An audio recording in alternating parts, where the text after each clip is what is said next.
Congratulations. Boy, did you ever kick butt in this film. And, I just wonder, you get this script, you know you're going to be in, a pretty large film, Clash of the Titans, but how do you even envision once you've put down the script and get on a set like this? Look, I read the script and was jumping around the room with a ruler in my hand, pretending my girlfriend was the Medusa.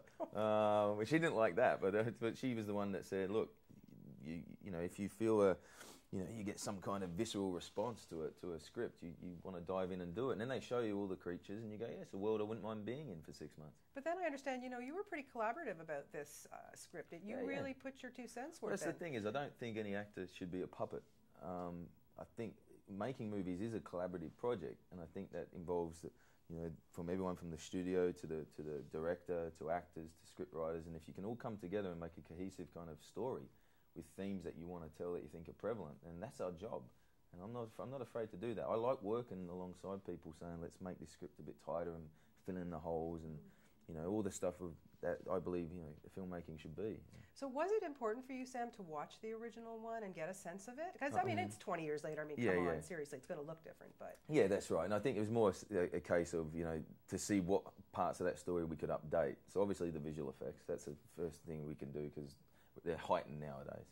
And secondly, there was a theme in the original of he was embracing the God's gifts and the side tools and embracing the God side of him. And I got a 9-year-old nephew, and I thought that's not a very good message to him that he can only succeed if he's a God. So I really wanted to hammer home that you can do anything as a man, and he wanted to push the God side of him away and just look deep within himself. And I thought that's a better message for Ridley, kind of thing. Yeah, absolutely. And then, let's talk about his look too. Because I have to say you were rocking that skirt really well. I got a skirt and a buzz cut. It's not that good on Mardi Gras. I won't be picking up anybody. But look, it's one of those things. It's wearing a dress and rubber armor. It's you tend to kind of know the movie you're in. It's a lot of fun. Yeah, it's a boisterous, boisterous movie. And then the dress was to hopefully bring some girls in.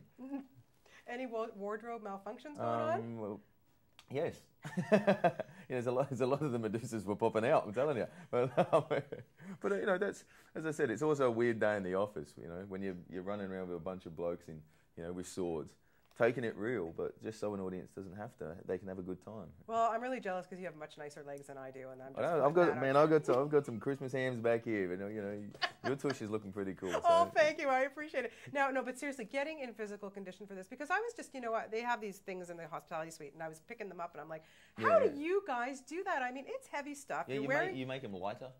You get rubber ones, but I work with a guy called Rodney Johnson who helped Christian on Batman and helped me on Terminator, and he makes you fit, and that was the thing. We wanted to look like we were fit, and especially it's a physical film, so you want to kind of be okay, not die out of breath halfway through the day, and then you kind of have different kind of weights of shields depending on the stunts you were doing.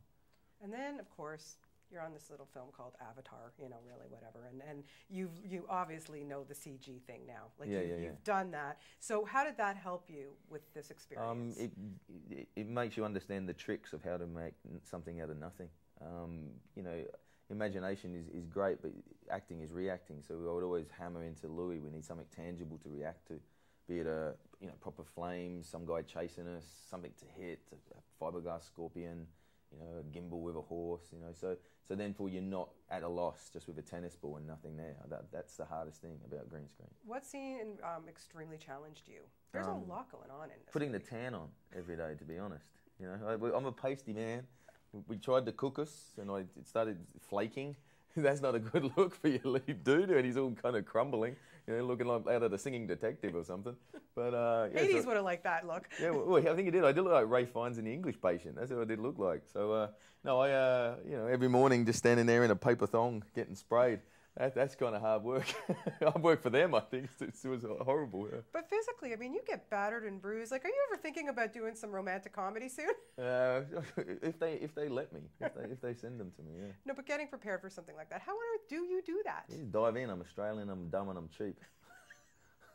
You're still cheap? No. Have you not learned anything? No, I'm learning. But you know what I mean. Look, I'm a Boise boy. It's as I said, it's a boisterous, fun movie, and I think an audience demands that we put ourselves out there. Me and Mads are very competitive as well, so we would push each other on whatever stunts we had to do. Yeah, tell me about that sword fighting scene. He used to be a gymnast or a dancer, and that sword fighting scene we came up with ourselves. We we flipped the script on Louis in the last second and thought, can we try this? And he loved it.